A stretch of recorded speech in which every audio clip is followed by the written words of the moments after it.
క్రీస్తు సంఘములన్నయు మీకు వందనములు చెప్పుచున్నవి. Churches of Christ salute you.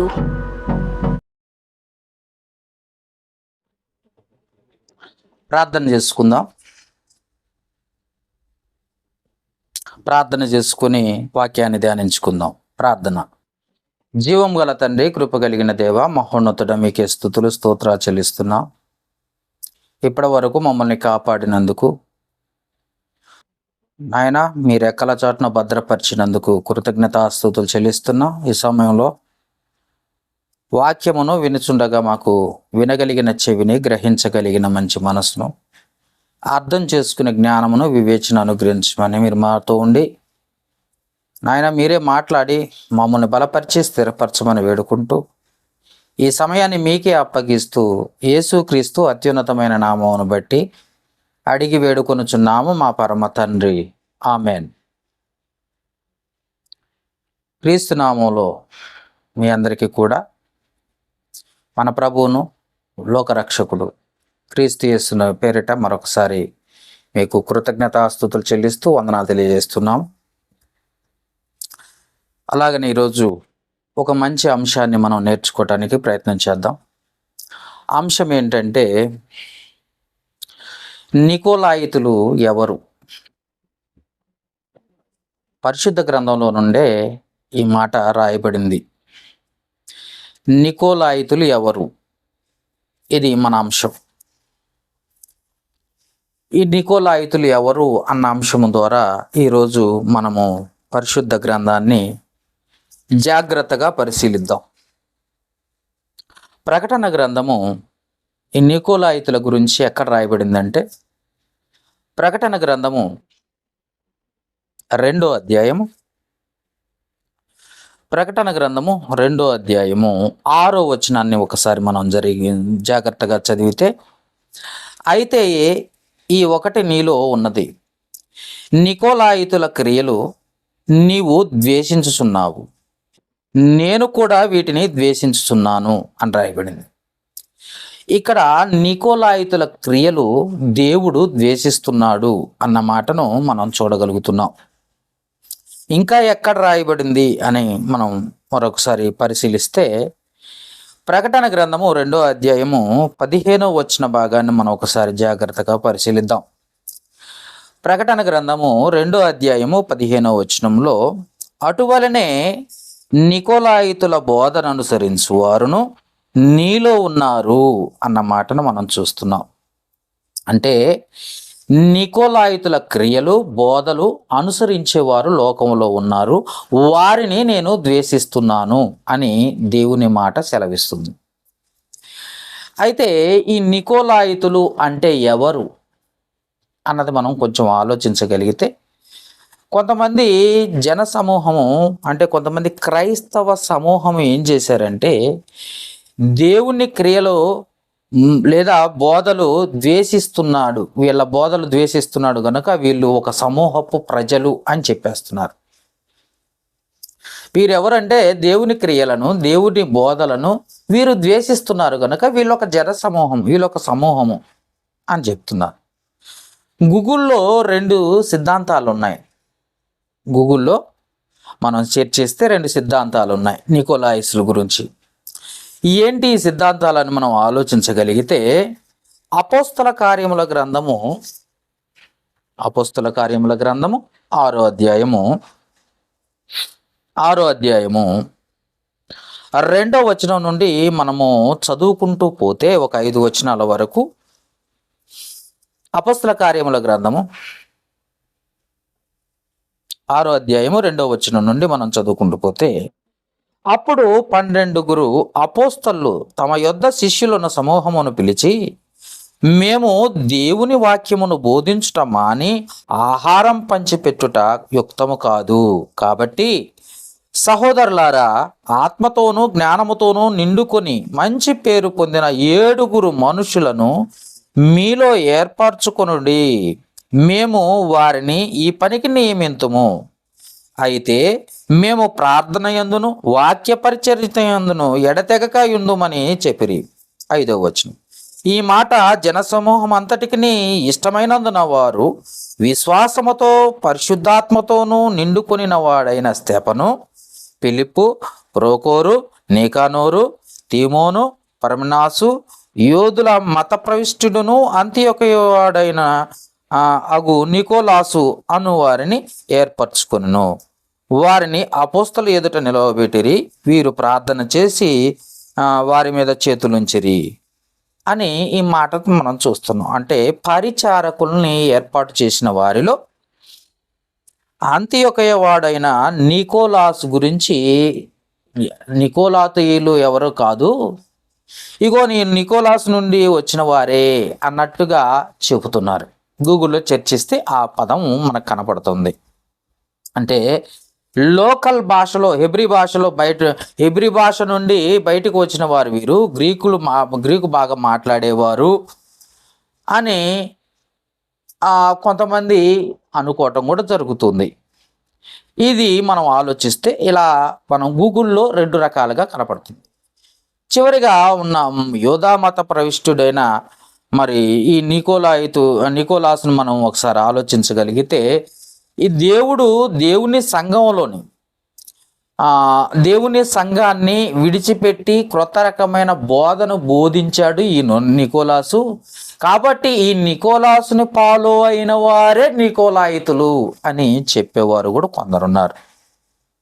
అతని వెంబడించిన వారు, అతని బోధన యందు నిలిచిన వారు అని కొంతమంది జనసమూహం క్రైస్తవుల్లో కొందరు చెబుతున్నారన్నమాట. ఎందుకంటే గూగుల్లో చర్చిస్తే ఈ నికోలాస్ నుండి వచ్చిన వారు ఈ నికోలాయితులు అని రాయబడింది కనుక మరి గూగుల్ నిజమా బైబిల్ నిజమా అన్నది వీళ్ళు పరిశీలించకపోగా గూగులే నిజమని నమ్మే వాళ్ళు కొంతమంది ఉంటారు కనుక గూగుల్ ఏం చెప్తుందంటే ఈ నికోలాస్ నుండి వచ్చిన వారు నికోలాయితులు అని నమ్ముతున్నారు కొంతమంది. ఇది మనుషుల అభిప్రాయం. ఇంకొక అభిప్రాయం ఏంటంటే వికీపీడియా నెట్ ఉంటుందో దాంట్లో నుండి తీసుకొని కొంతమంది చెబుతూ ఉంటారు. వీళ్ళు ఏం చెబుతూ ఉంటారంటే రోమన్లో ఏర్పడిన 3వ శతాబ్దంలో ఏర్పడిన ఒక గ్రూప్ అని వాళ్ళు బోధిస్తూ ఉంటారు. ఎందుకంటే వికీపీడియాలో ఖచ్చితంగా ఆ సమాచారం ఉంది కాబట్టి అది చదివి వీళ్ళు చెప్తూ ఉంటారు. వీళ్ళు ఎవరంటే 3వ శతాబ్దంలో రోమన్లో ఏర్పడిన ఒక గ్రూప్ అంటారు. వీరేంటంటే శరీరానుసారంగా బ్రతికిన వారు, ఈ శరీరముతో ఏ కార్యక్రమాలు చేసినా పర్వాలేదు అనుకునేవారు. అంటే వేశ్యా వ్యవస్థ ఉన్నా పర్వాలేదు అని ప్రోత్సహించిన వారు ఈ నికోలాయితులు అని మరి వికీపీడియాను తీసుకుని కొంతమంది చెప్పేవాళ్ళు ఉన్నారు. ఇంకా కొంత చూసినట్లయితే విగ్రహాలను అర్పించిన దాన్ని తినొచ్చు అని సంఘాన్ని ప్రేరేపించిన వారు ఈ నికోలాయితులు అని చెప్పేవాళ్ళు కూడా ఉన్నారు. ఏదేమైనా ఇక్కడ మనం చూడగలిగితే ప్రకటన గ్రంథము చదివి ఆ మాట చెబుతూ ఉంటారన్నమాట. మనం ఒకసారి చూద్దాం. అది 2వ అధ్యాయము 20వ వచనంలో, ఆయన నీ మీద తప్పు ఒకటి మోపవలసి ఉన్నది, ఏమనగా తాను ప్రవక్తనని చెప్పుకొనొచ్చు ఇజబేలని స్త్రీని నువ్వు ఉండనిస్తున్నావు, జారత్వం చేయుట, విగ్రహములను బలి ఇచ్చిన వాటిని తినుటకు అది నా దాసులకు బోధించు వారిని మోసపుచ్చున్నది అని ఇక్కడ రాయబడింది. కనుక నికోలాయితులు కూడా అలాంటి వారే. అర్థమైందా? నికోలాయితులు కూడా విగ్రహాలకు అర్పించిన దాన్ని తినొచ్చు అని సంఘాన్ని ప్రేరేపించిన వారిలో కూడా ఈ నికోలాయితులు ఉన్నారు అని కొంతమంది రకరకాలు. నేను చెప్పాను కదా, గూగుల్ని చర్చించే వాళ్ళు ఒకళ్ళు, గూగుల్ చర్చిస్తేనేమో నికోలాస్ యూదా మత ప్రవిష్టుడైన నికోలాసును గురించి పరిచారకుల్లో ఒకడున్నాడు కదా, అతని జన సమూహం అతన్ని ఫాలో అయిన వారు, ఆయన బోధని ఫాలో అయిన వారు అని గూగుల్ చర్చిస్తేనేమో అది కనపడుతుంది. రెండోదేమో వికీపీడియాను పరిశీలిస్తేనేమో ఇందుట్లో కూడా కొన్ని రకాల రాత ఉంది కాబట్టి, రాసి ఉంటుంది కాబట్టి దాన్ని తీసుకొని కొన్ని రకాలుగా మాట్లాడేవాళ్ళు కొందరు. ఈ రకంగా చూసినప్పుడు రెండు రకాలుగా, అంటే గూగుల్ను ఫాలో అయ్యే వాళ్ళు కొందరు క్రైస్తవులు, అలాగనే వికీపీడియాను ఫాలో అయ్యే వాళ్ళు కొందరు క్రైస్తవులు. ఇప్పుడు మనం ఏం చేయాలి అని అంటే బైబిల్ని పరిశీలించాలి. బైబిల్ని మాత్రమే పరిశీలించాలి.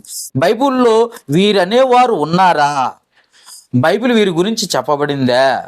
బైబిల్లో వీళ్ళ గురించి ఏం చెప్పబడింది అంటే బైబిల్లో వీరి గురించి ఏం రాయబడింది అన్నది మనం పరిశీలించాలి తప్ప ఆ గూగుల్లో రాయబడిందనో, లేకపోతే వికీపీడియాలో రాయబడిందనో, లేకపోతే మత పెద్దలు చెప్పబడ్డారు కనుక అదే నిజమనో ఎవరు చెప్పినా మనం వినకూడదు. కానీ మనకు ప్రామాణికమైన గ్రంథం ఏదైనా ఉంది అని అంటే అది దేవుడిచ్చిన బైబిల్ మాత్రమే.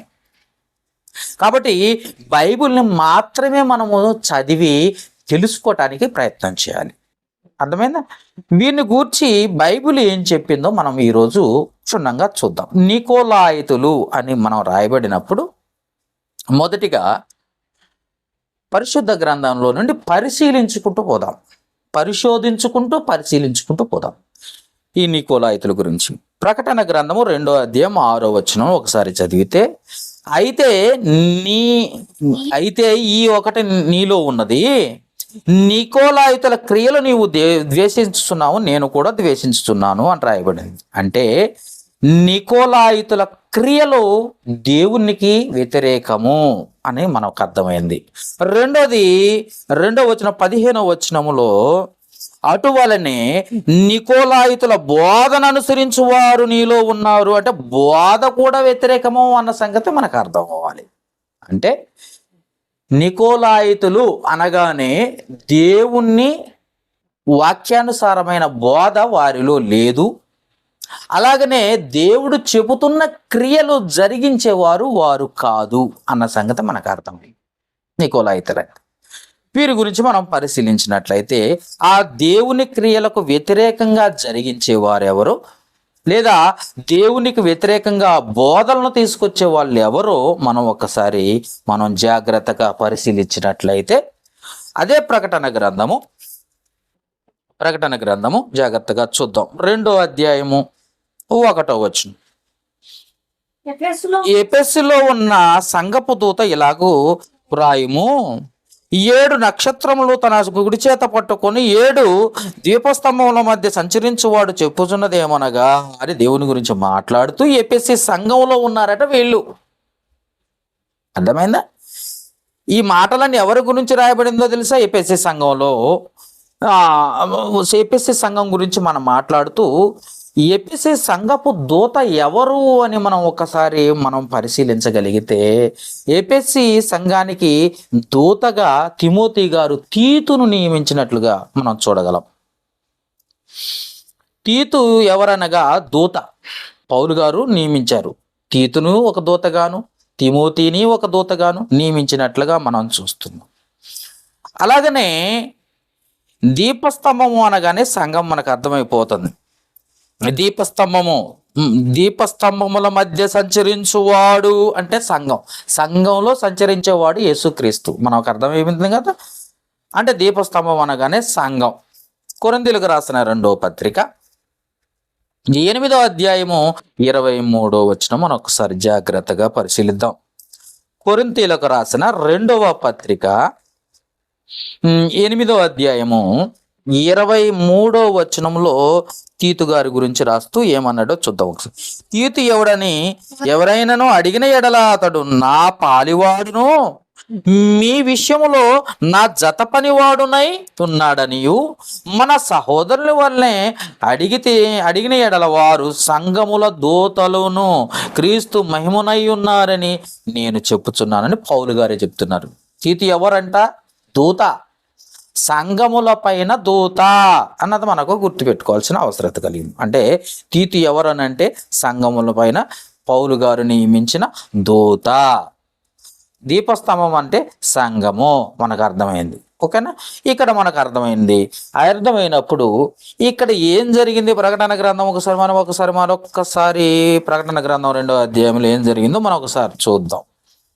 ప్రకటన గ్రంథము 2వ అధ్యాయం 5-6 వచనాలు చదివితే మనకి కొంచెం మనకు అర్థమైద్ది. 5-6 వచనాలు. నీవు ఏ స్థితిలో నుండి పెడితేవో అది జ్ఞాపకం చేసుకుని మారు మనస్సు పొంది ఆ మొదటి క్రియలను చేయుము. అట్లు చేసి నీవు మారు మనస్సు పొందితేనే సరి. లేని ఎడల నేను నీ యొద్దకు వచ్చి నీ దీపస్తంభమును దాని చోట నుండి తీసివేతును. అయితే ఈ ఒకటి నీలో ఉన్నది, నికోలాయితుల క్రియలు నువ్వు ద్వేషించుచున్నావు, నేను కూడా వీటిని ద్వేషించుచున్నాను అన్న మాటను మనం చూస్తాం. అంటే మొదటి ప్రేమను నికోలాయితులు పోగొట్టుకున్నారు అన్న సంగతి మనకు అర్థమవుతుంది. మొదటి ప్రేమను అంటే ఏదైతే దేవుని యందు ప్రేమ కలిగి ఉన్నారో దాన్ని వదిలిపెట్టేశారట. వదిలిపెట్టేసి క్రియలను కూడా, మొదటి క్రియలను కూడా విడిచిపెట్టేశారట. అంటే ఎఫెసీ సంఘంలో, పెర్గమ సంఘంలో ఉంది ఇలాంటి లక్షణాలు. ఎఫెసీ సంఘంలో ఉన్నారు, వారి క్రియలు ఎలా ఉన్నాయి అని మనం ఆలోచించగలిగితే దేవునికి వ్యతిరేకమైన క్రియలు జరిగించేవారే నికోలాయితులు. ఎవరో కాదు అక్కడ. వారు ఒక ప్రత్యేకమైన జనము, లేకపోతే వారు ఒక ప్రత్యేకమైన మనుషులో కాదు, క్రైస్తవుల్లోనే ఉన్నారు ఈ నికోలాయితులు. అంటే క్రైస్తవులే. బాగా ఆలోచించండి జాగ్రత్తగా. మళ్ళా నేను చదువుతాను, చూడండి. నీవు ఏ స్థితిలో నుండి పడితేవో అది జ్ఞాపకం చేసుకో అంటే సంఘంలో ఉన్న, ఎఫెసీ సంఘంలో ఉన్న క్రైస్తవులు పడిపోయారట. అదే కదండి. ఏ సంఘానికి రాశారు? 2వ అధ్యాయం 1వ వచనంలో ఎఫెసీలో ఉన్న సంఘపు దూత అంటే తీతు ఇలాగ వ్రాయము అని చెప్తున్నాడు. అంటే ఎఫెసీ సంఘంలో ఉన్న క్రైస్తవులు ఎలాంటి వారంటే, మొదటి స్థితి ఏ స్థితిలో నుండి పడితేవో అది జ్ఞాపకం చేసుకుని మారు మనసు పొంది ఆ మొదటి క్రియలు చేయము. అట్లు చేసి నీవు మారు మనసు పొందితేనే సరే. లేని ఎడల నేను నీ యొద్దకు వచ్చి నీ దీపస్తంభమును దాని చోట నుండి తీసివేస్తానంటాడు. అంటే ఈ నికోలాయితులు అంటే ప్రత్యేకమైన జనం అనుకునే పిచ్చి జనానికి చెబుతున్న విషయం ఏంటంటే, నికోలాయితులంటూ ఒక జన సమూహము లేరు. ఈ నికోలాయితులని ఎందుకు పెట్టాడంటే దేవుని యందు నమ్మకం కలిగి బాప్తీసం తీసుకుని తర్వాత దేవుని నుండి ఆ మొదటి క్రియలను విడిచిపెట్టిన వారే నికోలాయితులు. నికోలాయితులు అంటే ఎవరో కాదు, మొదటిగా దేవుణ్ణి నమ్మి తర్వాత క్రీస్తు రక్తమందు కడగబడి బాప్తీసం పొంది మారు మనస్సు పొంది సంఘంలో చేర్చబడి తర్వాత క్రియలను వదిలిపెట్టేశారట. వీళ్ళు మొదటి క్రియలను వదిలిపెట్టేసి వాళ్ళ ఇష్టానమైన క్రియలు జరిగించుకునే వారు ఎవరో కాదు నికోలాయితులు. అంటే క్రైస్తవుల్లో ఉన్నవారే నికోలాయితులు. అంటే దేవుని క్రియలను విడిచిపెట్టిన వారే నికోలాయితులు. అర్థమైందా? నికోలాయితులు అంటే ప్రత్యేకమైన జనాంగము లేరు. ఒక ఇశ్రాయేలీల జనాంగముగా, ఒక యోధా జనాంగముగా, ఒక హిందూ జనాంగముగా ఇలా లేరు. నికోలాయితులు అన్న పేరు ఎందుకు వచ్చిందంటే, దేవుని నమ్మి బాప్తీసం తీసుకుని సంఘంలో చేర్చబడి, అవునా, మొదటి నుండి క్రియలు జరిగిస్తూ కొంతకాలానికి ఆ క్రియలను మర్చిపోయి దేవుని క్రియలను విడిచిపెట్టిన వారికి పేరు ఏం పెట్టాడంటే దేవుడు నికోలాయితులు. ఇది మీకు అర్థం కావాలి. అందుకే మొదటి ప్రేమను వదిలేసేసావు. నికోలాయితులు ఏం చేశారట? మొదటి ప్రేమను వదిలేశారు, క్రియలను వదిలేశారు. ఎఫెసీ సంఘంలో ఉన్నారు వీళ్ళు ఎవరు అంటే ఎఫెసీ సంఘంలో ఉన్నారు. ఇలాంటి వారు ఇంకొక చోట ఉన్నారట, పెర్గము సంఘంలో ఉన్నారు. ఇదిగో మనం 15వ వచనం చదివితే ఆ పెర్గము సంఘము 12వ వచనంలో ఉంటుంది. చూడండి ఒకసారి ఎవరికి రాసినట్టు ఈ మాట. 12వ వచనంలో చదివితే, పెర్గములోనున్న సంఘపు దూతకు ఇలాగు వ్రాయము అని చెప్పి కింద 15వ వచనంలో అయితే, ఈ అటువలనే నికోలాయితుల బోధన అనుసరించు వారు నీలో ఉన్నారు. అంటే పెర్గము సంఘంలో ఉన్నారు, ఎఫెసీ సంఘంలో ఉన్నారు. నికోలాయితులు అంటే ప్రత్యేకమైన వారు కాదు, విశ్వాసులే, క్రైస్తవులే. వీళ్ళు ఎలాంటి వారు అని అంటే దేవుని క్రియలను విడిచిపెట్టేశారు, దేవుని కార్యక్రమాలను వదిలిపెట్టేశారు, దేవుని కొరకు కలిగి ఉండాల్సిన విశ్వాసాన్ని విడిచిపెట్టేశారు, దేవుని సన్నిధిని విడిచిపెట్టేశారు, దేవునికి యథార్థంగా బ్రతకటం వదిలిపెట్టేశారు. మళ్ళీ పైగా మేము క్రైస్తవులు, చాలా మందిని మనం చూస్తాం, పైగా మేము క్రైస్తవులం అండి, దేవుని బిడ్డలం అండి, అందరికీ చెప్పడానికైతే వింటూ ఉంటారు కానీ, చెప్పడానికైతే రెడీగా ఉంటారు కానీ ఆ క్రియలు లేవు. దేవుని క్రియలు కనపడవు. వాళ్ళు అంటే వేషాదారుల్లాగా కనపడతా ఉంటారు వీళ్ళు. పైకి మాత్రం భక్తి, లోపల వారి ఇష్టానుసారమైన జీవితం. దేవుడు ఏ క్రియలైతే కలిగి ఉన్నాడో ఆ సత్క్రియలు వీళ్ళలో కనపడవు. దేవుడు ఏదైతే బోధిస్తున్నాడో ఆ బోధకు వీరు లోబడరు. ఆ బోధ వీళ్ళలో ఉండదు. ఎందుకంటే విన్నంత వరకు ఏదో అండ్ చెబుతున్నంత వరకు ఉబ్బిపోతూ ఉంటారు. ఉబ్బి నేను అలా చేయాలి, నేను ఇలా చేయాలి, నేను అలా ఉండాలి అన్నట్టుగా ఉబ్బిపోతారు. వాక్యం అయిపోయి ఇంటికి వెళ్ళిన తర్వాత మళ్ళీ ఎక్కడ వేసిన గొంగడి అక్కడలాగే మారిపోతుంది వారి జీవితం. క్రియలు లేని విశ్వాసం మృతం. అసలు ఆ క్రియలే లేవు. అందుకే వీరిని ఏమన్నాడంటే దేవుడు నికోలాయితులు అని చెప్పబడ్డ మాట మనం చూస్తాం. వీళ్ళు ఎక్కడే ఏ సంఘాల్లో ఉన్నారు? ఎఫెసీ సంఘంలో ఉన్నారు, పెర్గము సంఘంలో ఉన్నారు అన్న సంగతి మనకు అర్థమైంది. ఎఫెసీ సంఘంలో ఉన్న వారి క్రియలను మనం ఒకసారి ఆలోచించగలిగితే అపోస్తుల కార్యముల గ్రంథము 20వ అధ్యాయం, అపోస్తుల కార్యముల గ్రంథము 20వ అధ్యాయము 17వ వచనం నుండి చదువుకుంటూ పోదాం. అతడు మిలోతులో నుండి ఎఫెసునకు వర్తమానము పంపి సంఘపు పెద్దలను పిలిపించెను. వారు తమ యొద్దకు వచ్చినప్పుడు వారితో ఇట్లను, నేను ఆసియాలో కాలు పెట్టిన దినము నుండి ఎల్లకాలము మీ మధ్య ఎలాగూ నడుచుకుంటునో మీరు ఎరుగుదురు. యూదులు కుట్రల వలన నాకు శోధనలు సంభవించినను కన్నీళ్లు విడుచుచు పూర్ణమైన వినయభావంతో నేను ఎలాగో ప్రభువును సేవించుచుంటినో మీకే తెలియను అన్న మాటను మనం చూస్తున్నాం. అర్థమైందా? ఇంకేమంటున్నాడో చూద్దాం. 20వ వచనం, మరియు ప్రయోజనకరమైనది ఏది దాచుకొనక బహిరంగముగాను ఇంటెంటను మీకు తెలియజేయుచు బోధించుచు దేవుణ్ణి ఎదుట మారు మనస్సు పొంది మన ప్రభు అయిన యేసుక్రీస్తునందు విశ్వాసం ఉంచవలనని యూదులకును గ్రీసు దేశస్థులకును ఎలాగూ సాక్ష్యం ఇచ్చుచుంటినో ఇదంతయు మీకు తెలియను. ఇదిగో నేను ఇప్పుడు ఆత్మయందు బంధింపబడి వాడై యెరూషలేమునకు వెళ్ళుచున్నాను. అక్కడ నాకు ఏ భేదము సంభవించునో తెలియదు, కానీ బంధములను శ్రమలను నా కొరకు కాచుకొని ఉన్నామని పరిశుద్ధాత్మ ప్రతి పట్టణములోనూ నాకు సాక్ష్యం ఇచ్చుచున్నాడని తెలియను అన్న మాటను చూస్తున్నాం. ఇక్కడ ఏం రాయబడిందంటే పౌలు గారు ఏం చెప్తున్నాడంటే, ఇదిగో నేను వెళ్తున్నాను, సంఘ పెద్దలను పిలిపించి తన గురించి చెబుతూ, నేను ఆసియాలో కాలు పెట్టినది మొదలుకొని ఎల్లప్పుడూ మీ మధ్యన ఉండవాలని మీరు ఎరుగుదురు, కానీ నేను అనేక ప్రాంతాలు వెళ్ళి సువార్త ప్రకటించాలి. యూదుల కుట్రలు ఉన్నాయి ఎందుట్లో, గ్రీసు దేశస్తుల కుట్రలు ఉన్నాయి, అన్యుల కుట్రలు ఉన్నాయి, అన్ని రకాల కుట్రలు ఉన్నాయని పరిశుద్ధాత్మ ఏం చేస్తుందంటే నాకు తెలియజేస్తున్నా. నేను మాత్రం దానికి ఆ కుట్రలకు నేను భయపడకుండా, లేదా నేను వాటికి నేను లోబడిపోకుండా నేనేం చేస్తున్నానంటే ఖచ్చితంగా దేవుని వాక్యాన్ని ప్రకటించుకుంటూ పోతున్నాను అని చెప్తున్నాను. ఇక్కడ ఇంకొక మంచి మాట చూద్దాం.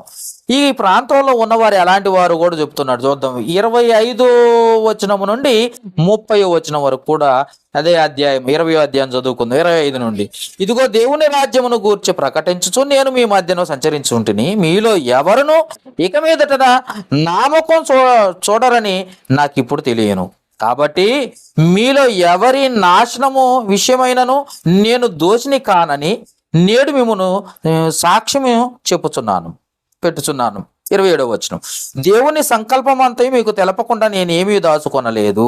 28వ వచనం, దేవుడు తన స్వరక్తం ఇచ్చి సంపాదించిన తన సంఘమును కాయుటకు పరిశుద్ధాత్మ మిమ్మల్ని దేనియందు అధ్యక్షులుగా ఉంచును ఆ యావత్ మందను గూర్చి మీ మట్టుకు మిమ్మును గూర్చి జాగ్రత్తగా ఉండుడి.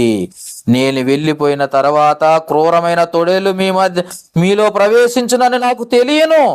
వారు మందను కనికరింపరు మరియు శిష్యులను తమ వెంట ఈడ్చుకొని పోవాలని వంకర మాటలు పలుకుచు మనుషులు మీలోనే బయలుదేరి ఉన్నారు. మీలోనే సంఘంలోనే బయలుదేరారట.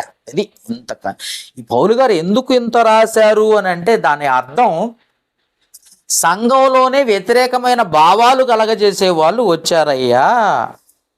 వారు ఎలాంటి వారో తెలుసా? ఇబ్బందులకు గురి చేస్తారు.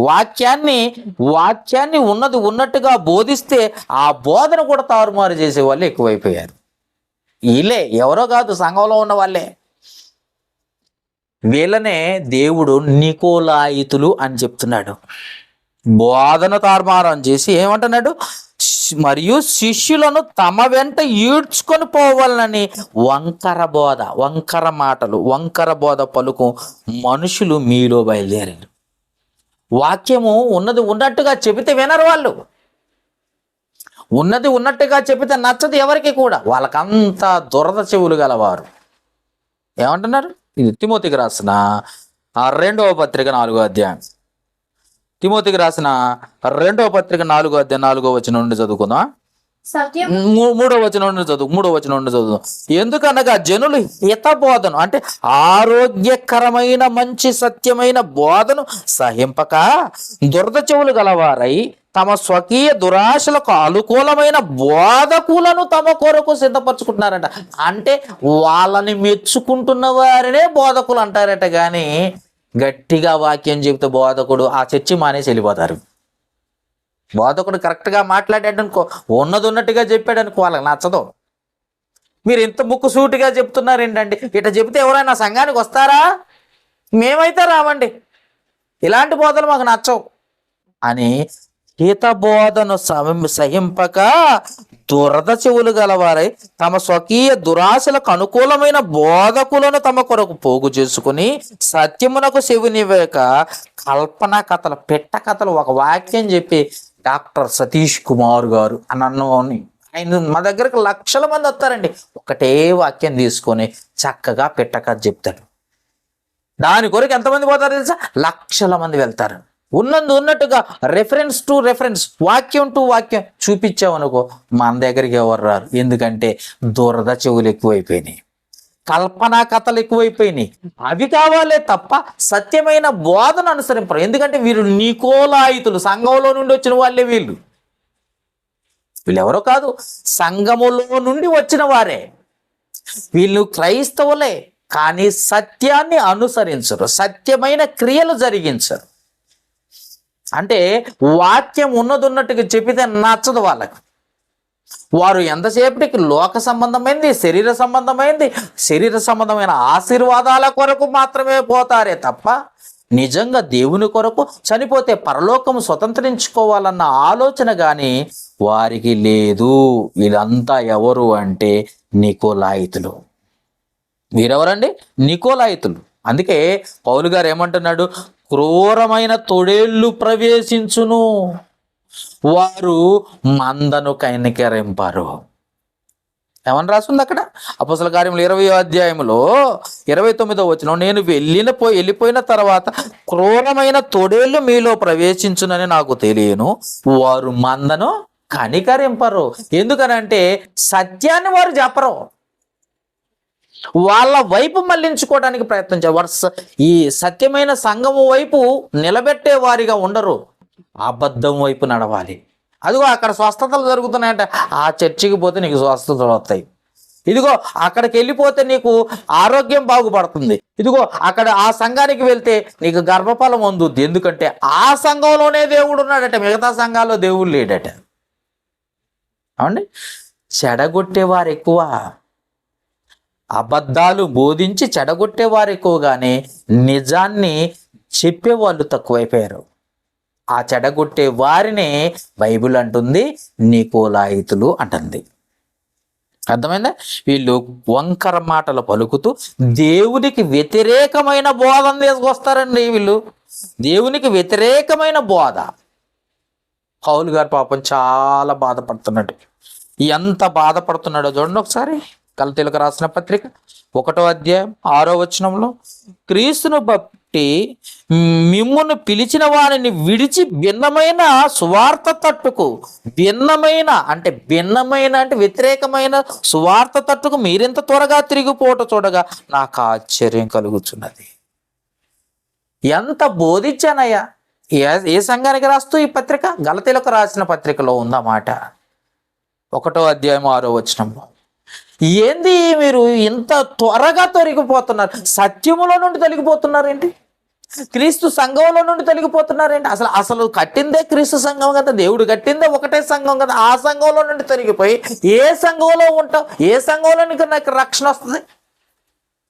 అసలు రక్షింపబడాలి అని అంటేనే ప్రభువు రక్షించాలి. ఆ రక్షించిన సంఘం ఏదైనా ఉందంటే అది క్రీస్తు సంఘమే. దీంట్లో నుండే తొలగిపోయి డినామినేషనల్ అని, ఆ సంఘం గొప్పదని, ఈ సంఘం గొప్పదని, అక్కడ ఉజ్జీవ సభలు జరుగుతున్నాయని, ఇక్కడ స్వస్థతా సభలు జరుగుతున్నాయని తప్పుడు బోధల వైపు నడిపించే క్రూరమైన తొడేళ్ళు వచ్చి వంకర మాటలు చెప్పి, వంకర బోధన చెప్పి వ్యతిరేకంగా మారిపోతున్నారు. అందుకే పౌలు గారు ఇంత త్వరగా భిన్నమైన సువార్త తట్టు తిరిగిపోవటం నేను చూస్తుంటే నాకు భయమును ఆశ్చర్యం కలుగుతుందంట.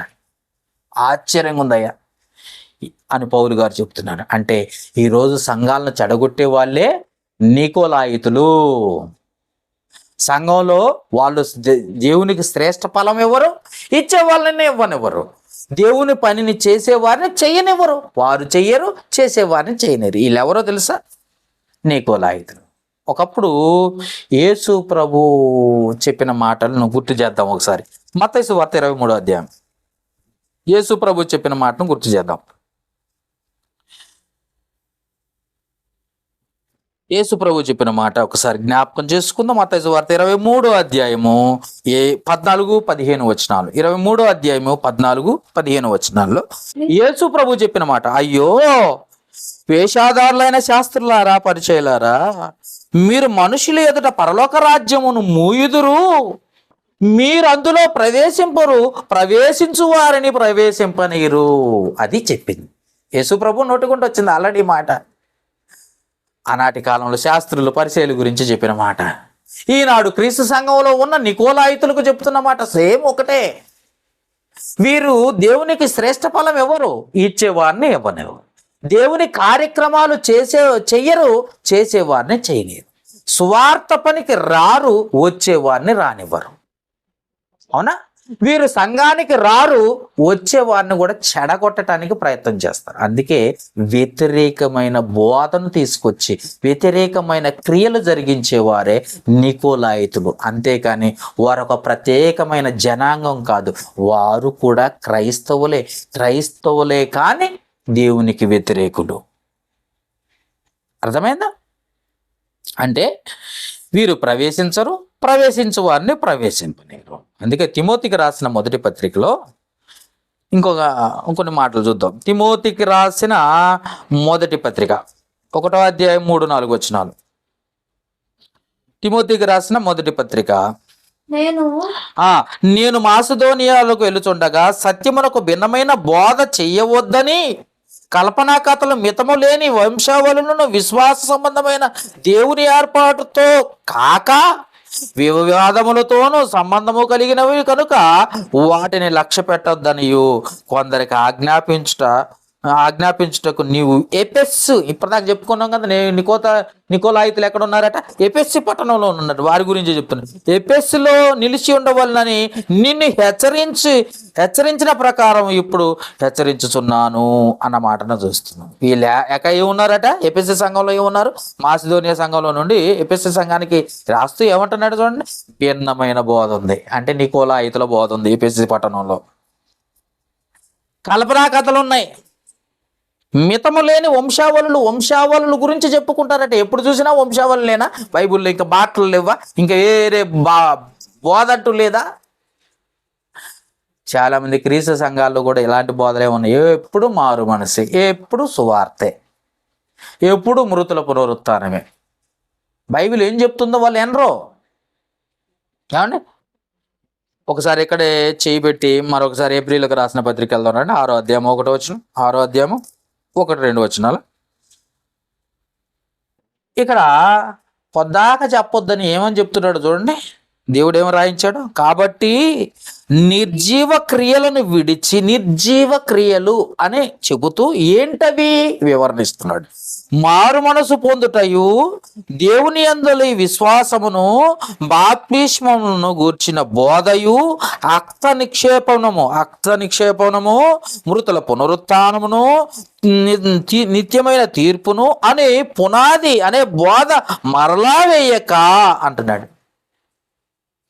పొదపదాకా చెప్పే కాదు, సంఘం స్టార్టింగ్లో చెప్పాల్సిన విషయాలని తీసుకొచ్చి మళ్ళీ చివరిదాకా అవే బోధించుకుంటూ పోయావు అనుకో, నువ్వేం క్రీస్తు సంఘం? ఇంకా ఏమి లేదా? వాక్యాలేక దేవుడు ఇంకేమి రాయలేదా? ఆయన సంకల్పంలో, ఆయన సిద్ధాంతాల్లో ఏమి లేవా? ఎప్పుడు చూసినా మారు మనసు, ఎప్పుడు చూసినా దేవుని యందుల విశ్వాసం, ఎప్పుడు చూసినా బాప్తీసాలు, ఎప్పుడు చూసినా హస్త నిక్షేపం, చెయ్యి నెత్తిమే పెట్టుకోవద్దు అని చెప్పి ప్రార్థన చేయటం, మృతుల పునరుత్థానం, చచ్చిపోతే తిరిగి లెగుస్తామన్న పునరుత్థానం, బాప్తీసం తీసుకోవాల్సిన విషయం అన్న విషయం, నిత్యమైన తీర్పు ఉందని చెప్పేయటం, ఇదేనా పొద్దాక బోధ? అందుకే ఏమంటున్నాడు, మరలా వెయ్యగా క్రీస్తును కూర్చున్న మూలోపదేశమును మాని మాని ఆ మాటలన్నీ ఆపి సంపూర్ణ మొగటకు సాగిపోదాం అన్నాడు. కొత్త విషయాలు చెప్పండి అయ్యా, పొద్దాక ఇదేనా? దేవుని గురించి పొద్దాక ఇదేనా? మారు మనసేనా? బాప్తిసం గురించేనా? ఎప్పుడు విశ్వాసం గురించేనా? అందుకే ఏమంటున్నాడంటే ఎప్పుడు ఒకటే బోధలో ఉండకూడదు. దేవుని గురించి చాలా విషయాలు ఉన్నాయి పరిశుద్ధ గ్రంథం, 66 పుస్తకాల్లో చాలా విషయాలు ఉన్నాయి దేవుడు రాయించండి. అనేక విషయాలను విడిచిపెట్టి ఎప్పుడు ఈ బోధలోనే ఉండాలని చెప్పుకున్నాడు. అందుకే ఏమంటాడు, మాసిదోనియా వెళ్ళుచుండగా సత్యమునకు భిన్నమైన బోధ బోధిస్తున్నారట ఎఫెసీ పట్టణంలో. చెయ్యవద్దని కల్పనా కథలను, మితము లేని వంశావళులను, విశ్వాస సంబంధమైన దేవుని ఏర్పాటుతో కాక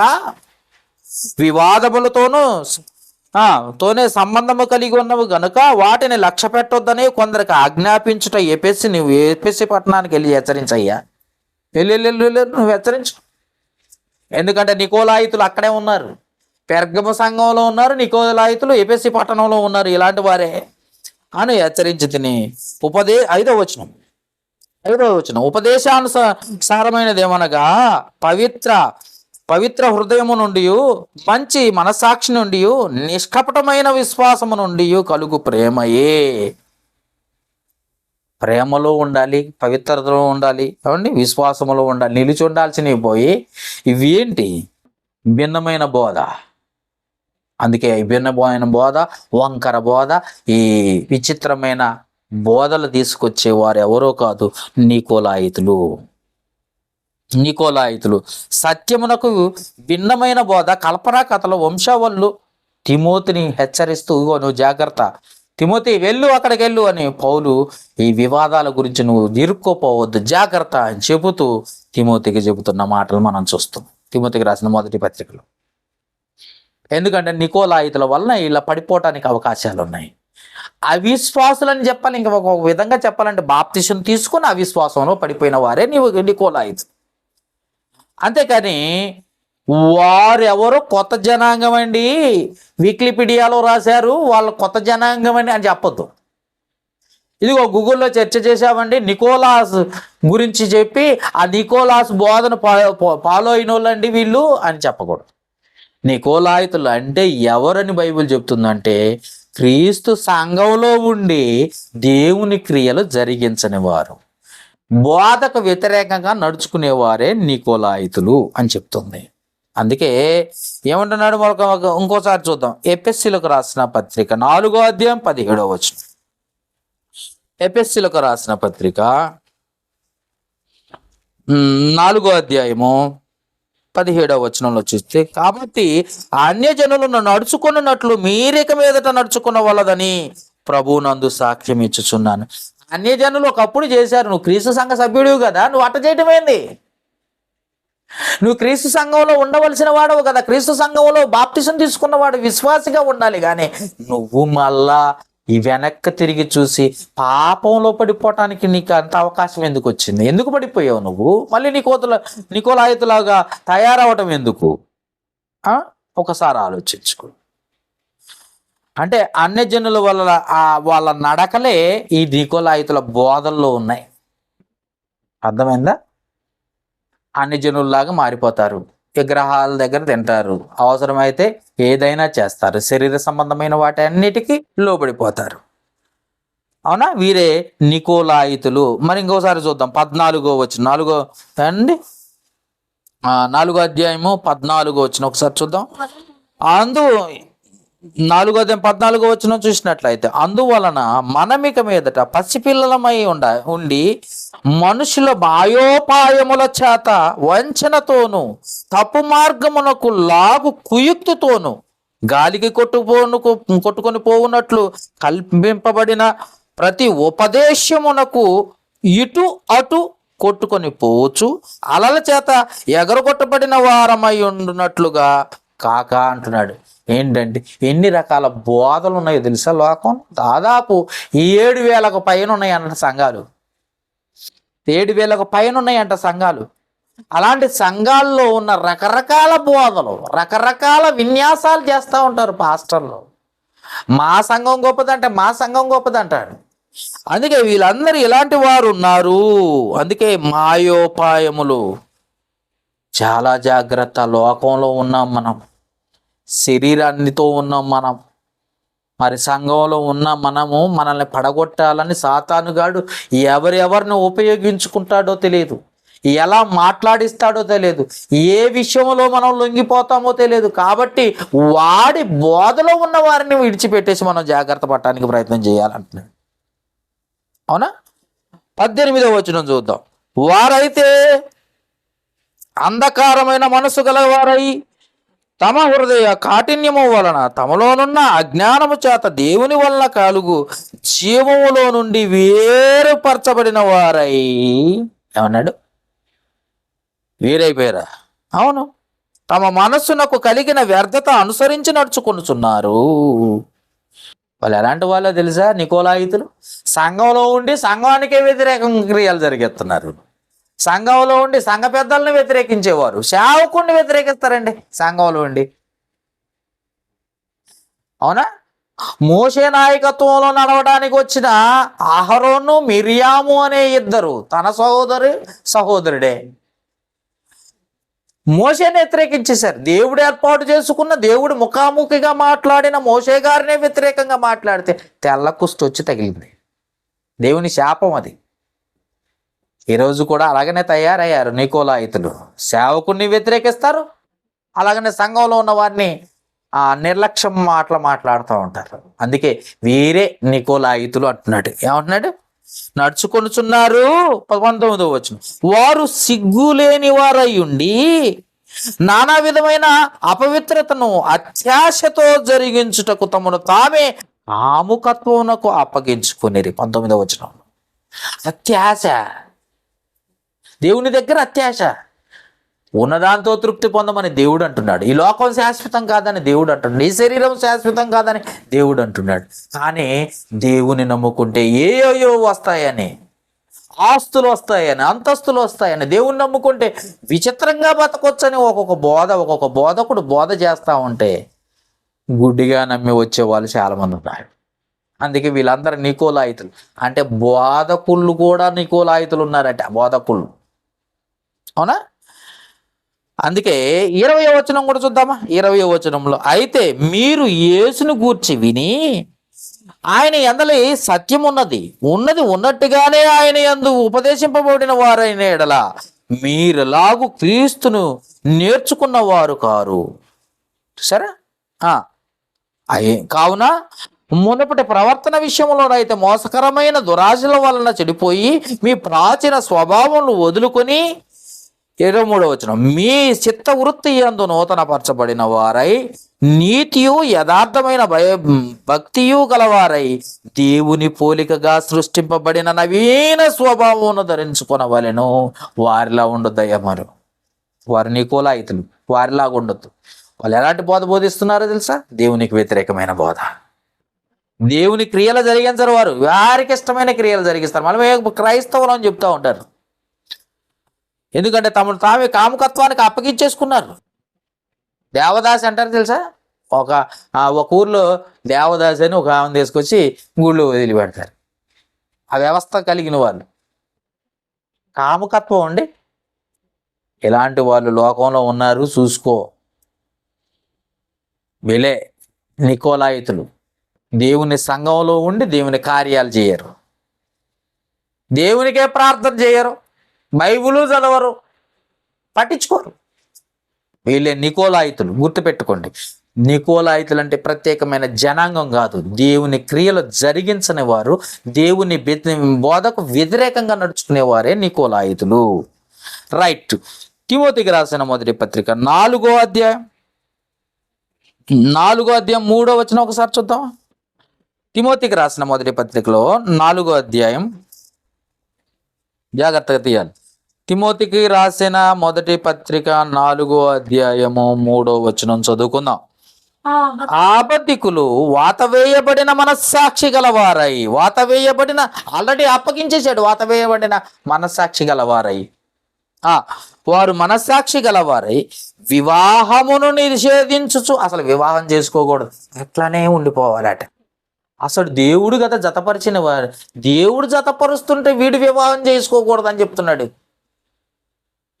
ఏమండి, దేవుడు ఇద్దరిని స్త్రీగాను పురుషునిగాను దేవుడు సృజించి వారిని ఇద్దరిని జతపరిచిన వాడు దేవుడు అయితే అసలు దేవుని క్రియలే వద్దని చెప్పేవాడు వీడు నికోలాయితులు.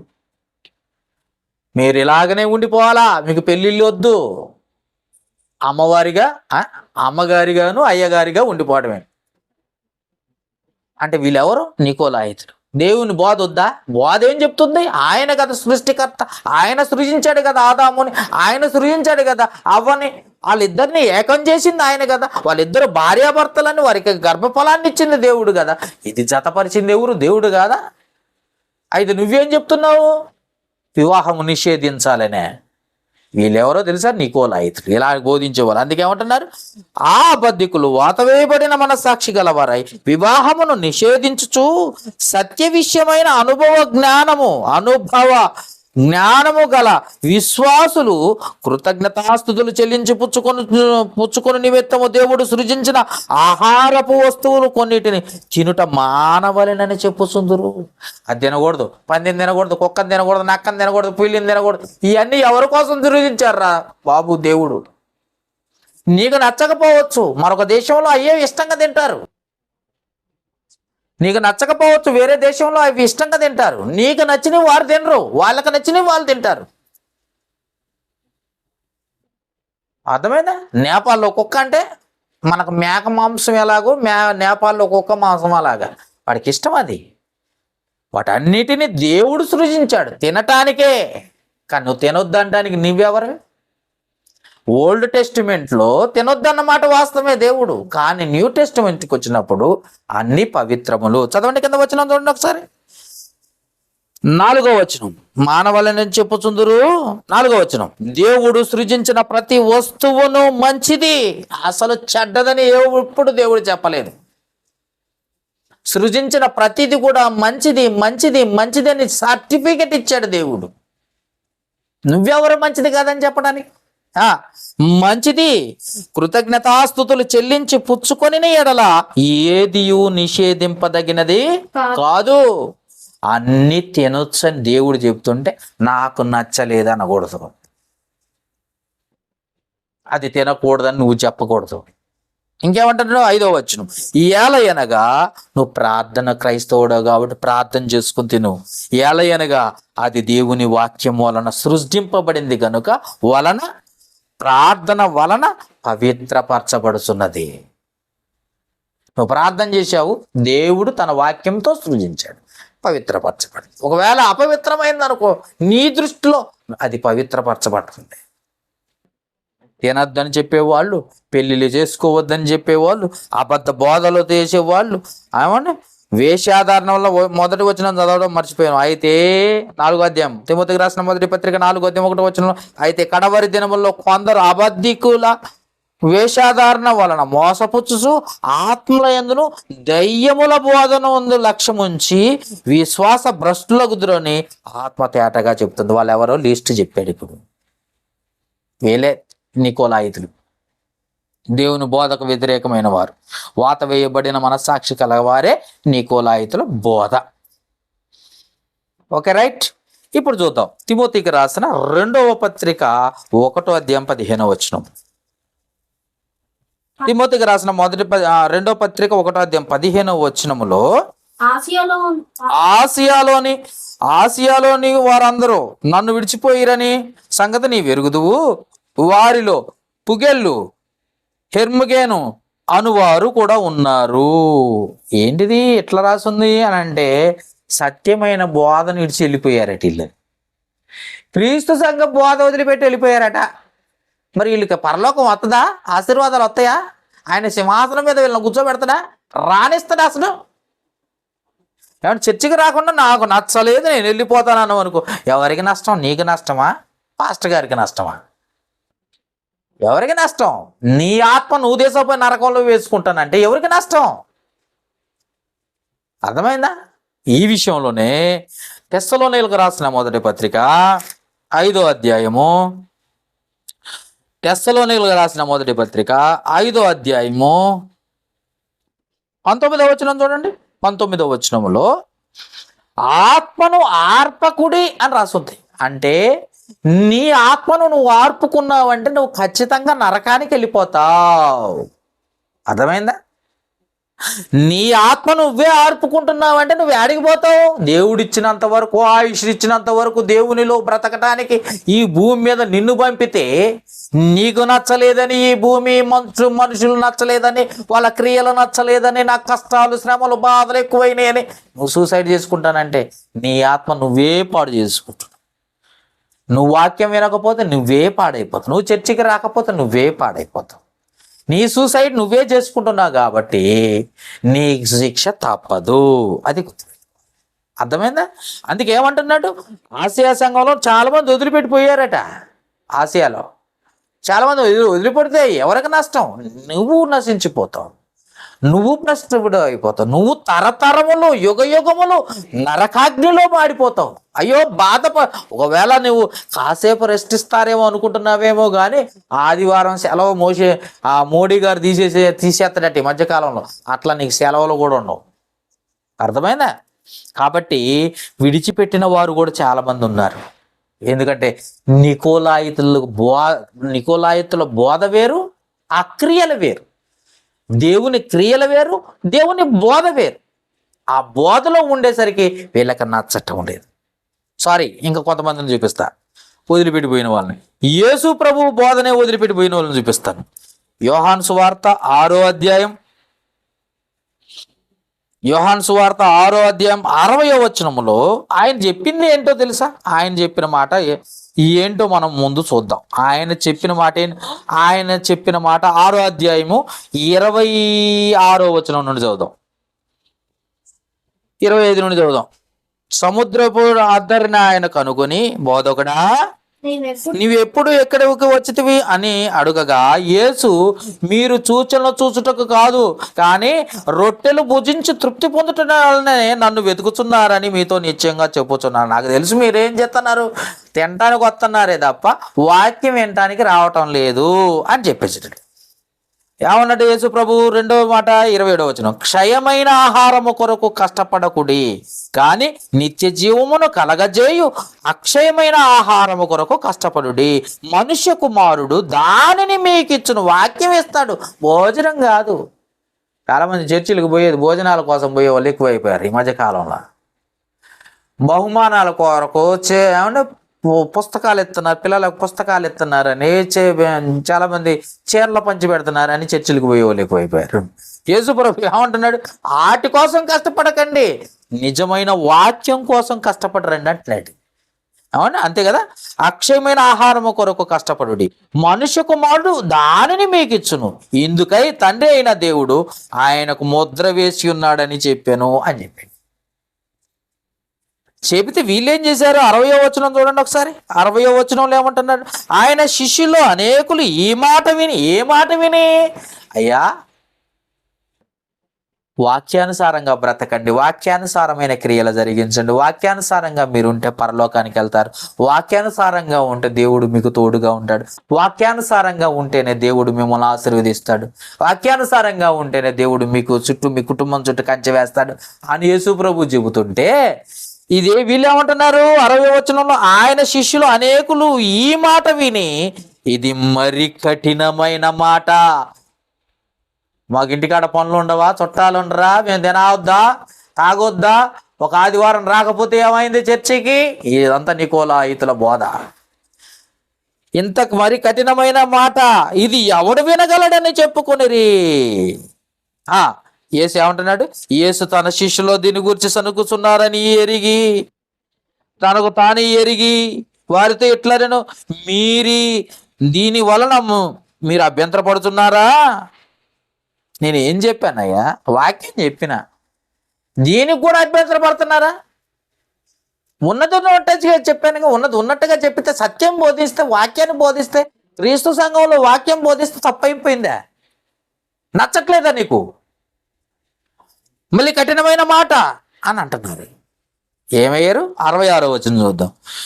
అప్పటి నుండి అప్పటికి ఎంతమంది? 70 మంది శిష్యులు. అప్పటి నుండి ఆయన శిష్యులు అనేకులు వెనుదీసి మరి అన్నాడు ఆయన వెంబడించలేదు. వాక్యం చెబితే ఎవరికి నచ్చదో అంటే బాడీ ప్రజెంట్, మైండ్ అబ్సెంట్, ఎక్కడ కూర్చొని ఎక్కడో ఆలోచించే వాళ్ళు కొంతమంది, అయితే అసలు చర్చికి రాని వాళ్ళు కొంతమంది, పండగల క్రైస్తవులు కొంతమంది, వీళ్ళంతా నికోలాయితులు. వీళ్ళు మళ్ళీ పైగా దేవుడి పేరు చెప్పుకుంటారు, మేము దేవుని బిడ్డలమని. అవునా? వీళ్ళే నికోలాయితులు అంటే ఎవరో కాదు, వీళ్ళే. ఆ రోజు పౌలు గారు నన్ను ఆసియాలో వారందరూ నన్ను విడిచిపెట్టిపోయారని బాధపడుతున్నాడే, ఇప్పుడు యేసుప్రభు కూడా అదే చెప్తున్నాడు, అందరూ విడిచిపెట్టిపోయారట. అప్పుడు యేసుప్రభు ఏమంటున్నాడు తెలుసా? 67వ వచనం. కాబట్టి యేసు మీరు కూడా, అక్కడ ఇంకెంతమంది మిగిలారు? 12 మంది ఉన్నారట పాపం. అంటే ఎంతమంది పోయారు? 58 మంది పోయారు. యేసు మీరు కూడా వెళ్ళిపోవాలని లేదా అని అడిగాడట. అప్పుడు సీమోను పేతురు అడుగుదు ఏమంటున్నాడు? 68వ వచనం. సీమోను పేతురు, ప్రభువా ఎవరి యొద్దకు వెళ్ళిపోతామయ్యా మేము? నీవే కదా నిత్య జీవం మాట్లాగల, అసలు పరలోకానికి నడిపించేవాడు నువ్వే మార్గం అయితే, నువ్వు కట్టిన సంఘంలో ఉంటేనే పరలోకం పోతామని సంగతి తెలిసి ఇంకెక్కడికి, ఏ సంఘానికి పోతే మేము పరలోకం పోతామయ్యా? ఏ సంఘంలో నీ సత్యమైన మాటలు దొరుకుతాయ్యా? నిన్ను విడిచిపెట్టి మేము అడిగిపోతామని ఆ 12 మంది ఆగిపోయారట. ఆ 12 మంది శిష్యులను మనం చూస్తున్నాం పరిశుద్ధ గ్రంథం. శిష్యులు ఎంతమంది తెలుసా? 70 మంది. పోయిన వాళ్ళు ఎంతమంది? 58 మంది. మిగిలిన వాళ్ళు ఎంతమంది? 12 మంది. పాపం పౌలు గారిని కూడా అట్టే వదిలిపెట్టిపోయారు. ఎందుకంటే వీళ్ళంతా నికోలాయితులు. సత్యమును బోధిస్తే నచ్చదు, వాక్యానుసారమైన క్రియలు జరిగించండి అని చెబితే అసలు నచ్చదు. వీళ్ళే నికోలాయితులు. వీళ్ళు ఎవరో కాదు, క్రీస్తు సంఘంలో బాప్టిజం తీసుకున్న వారే నికోలాయితులు. బాప్టిజం తీసుకొని సత్యమైన క్రియలు జరిగించరు. బాప్టిజం తీసుకొని సరిగ్గా చర్చికి రారు. బాప్టిజం తీసుకొని దేవుని పనులకు సహకరించరు. బాప్టిజం తీసుకొని దేవుని బోధకు వ్యతిరేకంగా నడుచుకుంటారు. చూద్దాం ఇప్పుడు ప్రకటన గ్రంథం. వీళ్ళెవరో ఇప్పుడు మళ్ళీ గుర్తు చేద్దాం. 2వ అధ్యాయము 6వ వచనం. ప్రకటన గ్రంథం 2వ అధ్యాయము 6వ వచనం. అయితే ఈ ఒకటి నీలో ఉన్నది, నికోలాయితుల క్రియలు నీవు ద్వేషించుచున్నావు. ఆ క్రియలే వాక్యానుసారమైన క్రియలుగా వై, లోక సంబంధమైన క్రియలు. వాడు తాగుతుడు, ఎప్పుడు సోమవారం నుండి శనివారం సాయంత్రం దాకా పుల్లుగా దాగి, ఆదివారం ఉదయమే శుభ్రంగా స్నానం చేసి బైబిల్ పట్టుకొని చర్చికి వచ్చి కూర్చుంటాడు. అబ్బా, మళ్ళీ పైగా ఏమంటాడు తెలుసా? మేము క్రైస్తవులం, దేవుని బిడ్డలం అని చెప్తా ఉంటాడు. ఆడు ఏమో క్రైస్తవులం, దేవుని బిడ్డలం అంటాడు. ఆదివారం నాడు మాత్రమే భక్తి కనపరిచేవాడు నికోలాయితులే వీళ్ళేవి, ఇలాంటి వాళ్ళు. ఎందుకంటే దేవునికి వ్యతిరేకమైన క్రియలు జరిగించేవారు వీళ్ళు. అందుకే వీళ్ళ గురించే చెబుతూ అదే 2వ అధ్యాయము 14-15 వచనాల వల్ల ఒకసారి చూద్దామా? ఆయనను నేను నీ మీద కొన్ని తప్పిదములు మోపవలసి ఉన్నది. అదేమనగా, ఇది పెర్గము సంఘంలో, అదేమనగా విగ్రహములకు బలి ఇచ్చిన వాటిని తినునట్లు, జారత్వము చేయునట్లు ఇజ్రాయేలులకు ఉరియొద్దు అని బాలాకునకు నేర్పిన బిలాము బోధన అనుసరించు వారు నీలో ఉన్నారు. దేవుని క్రియలను జరిగించే బోధ కాదు, వాక్యానుసారమైన క్రియలు కాదు, వాక్యానుసారమైన బోధ కాదు. అందుకే 16వ వచనం 15వ వచనం అంటాడు, అటువలనే నికోలాయితుల బోధన అనుసరించు వారు నీలో ఉన్నారు. బోధన అనుసరించరు కనుక వీళ్ళు నికోలాయితులు, క్రియలు జరిగించరు కనుక వారు నికోలాయితులు. అందుకే నికోలాయితులు అంటే మనం ఏదో గూగుల్ సెర్చ్ కొట్టేసి నికోలాస్ నుండి వచ్చిన వారే నికోలాయితులు అని చెప్పొద్దు. ఎవడో వికీపీడియాలో రాసిరట నికోలాయితులు అంటే ఫలానా వాళ్ళు. అది కాదు, బైబుల్ తీయాలి, బైబుల్ ప్రశ్నిస్తే బైబుల్లో నుండి ఆన్సర్ తీసుకోవాలి. అర్థమైందా? బైబిలే మనకు సమాధానం చెప్పాలి, కానీ ఎక్కడో పుస్తకాలు ఎతకొద్దు, ఎక్కడో గూగుల్ సెర్చ్ చేయొద్దు. అర్థమైందా? అందుకనే నికోలాయితులు అంటే బిలాము బోధన అనుసరించేవారు. తప్పుడు సలహాలు ఇచ్చేవారు, పాపంలో చెడగొట్టేవారు, పాపంలోకి నడిపించేవారు, పాపపు మాటలు మాట్లాడేవారు, అసూయపరులు, ద్వేషులు, అబద్ధికులు, అర్థమైందా, వ్యభిచారులు, దొంగలు, మళ్ళీ సంఘంలో ఉండే ఇవన్నీ చేసేవాళ్ళు. అందుకే వీళ్ళే నికోలాయితులు. అర్థమైందా? నికోలాయితులు అంటే ఎవరు అని అంటే, నికోలాయితులు అంటే ఎవరో కాదు, క్రీస్తులోనికి వచ్చిన వారు. గారడి సిమోన్ అన్నాడట, పాపం ముందైతే బాప్తిజం తీసుకున్నాడట, నాకు ఆశీర్వాదం ఇవ్వండి, నీకు డబ్బులు ఇస్తున్నాడట. పేతురు గారికి వెంటనే కోపం వచ్చింది. 8వ అధ్యాయం 22 అపోస్తల కార్యములు. ఏం మాట్లాడుతున్నావు, ఏం చేస్తున్నావు ఏమన్నాడు? అపోస్తల కార్యములు 8:22 కదా, 8వ అధ్యాయం 22 వచనం చూడండి. గారడి సిమోన్ ఏమని తిట్టాడు? 8వ అధ్యాయం 22 వచనం. కాబట్టి ఈ నీ చెడుతనము మానుకొని మారు మనసు పొంది ప్రభువును వేడుకొనుము, ఒకవేళ నీ హృదయ ఆలోచన క్షమింపబడవచ్చునేమో అన్నాడు. లేదు కాదు కూడదంటే ఏం జరిగింది? 23వ వచనం. నీవు ఘోర దుష్టత్వంలోనూ దుర్నీతి బంధకంలో ఉన్నట్టుగా నాకు కనపడుతుంది. అందుకు సీమోను, మీరు చెప్పిన దానిలో ఏది నా మీదకి రాకుండా మీరే చూసుకోండి, ప్రభువు వేడుకోండి అని వెళ్ళిపోతుందంట. ఏమంటండి? ఒకవేళ నేను పాపం చేస్తే మీరే చూసుకోండి అయ్యా, నాకు కంటకుండా చూసుకోండి, మీరే ప్రార్థన చేయండి ప్రభుకి అని చెప్పేసి గారటి సీమోను చల్లగా వెళ్ళిపోతుందంట. కుదిరిద్దా? ఒక్కసారి బాప్తిజం తీసుకున్నప్పుడు, ఒక్కసారి భుజాన బాధ్యత తీసుకున్నప్పుడు, అయ్యో నేను సిలువ ఏమంటే సువార్త ప్రకటించకపోయిన ఎడలా నాకు శ్రమ, ఆ బాధ్యత నేను మోస్తున్నాను అంటాడు పౌలు గారు. ఒకసారి క్రీస్తు సంఘంలోకి వచ్చి బాప్తిజం తీసుకొని దేవునికి లోబడి బ్రతకకుండా నీ ఇష్టానుసారమైన బ్రతుకుతున్నావేమో, ఒకవేళ నికోలాతిలాగా మారిపోతున్నావేమో, ఒకసారి ఆలోచించుకో. ఆయనకు నచ్చదు, తండ్రి అయిన దేవునికి అది నచ్చదు. ఇకనైనా మారు మనసు పొంది దేవునికి ఇష్టంగా బ్రతకటానికి ప్రయత్నం చేయి. ప్రార్థన చేసుకుందాం. జీవము గల తండ్రి, కృప కలిగిన దేవ, మహోన్నతుడ, మీకే స్తుతులు స్తోత్రాలు చెల్లిస్తున్నాం. ఇప్పటి వరకు విన్న మాటలు నా మాటలుగా కాక నీ మాటలుగా, నీ బిడ్డలుగా తెలియజేశాను. వారి హృదయాల్లో ఈ మాటలు పడి ఫలించినట్లుగా సహాయం చేయి. విని విడిచిపెట్టే వారిగా ఉండక వారి గృహాల్లో మరొకసారి నెమరు వేసుకునే జ్ఞానమును, వివేచన అనుగ్రహించు. నికోలాయితుల్లాగా బ్రతక, విశ్వాసులుగా, క్రైస్తవులుగా, క్రీస్తుకు చెందిన వారిగా, మంచి యథార్థత కలిగిన, భయభక్తులు కలిగిన వారిగా నీ ఎదుట కనపడినట్లుగా నిలబెట్టుకుని ఘనత పొందమని వేడుకో.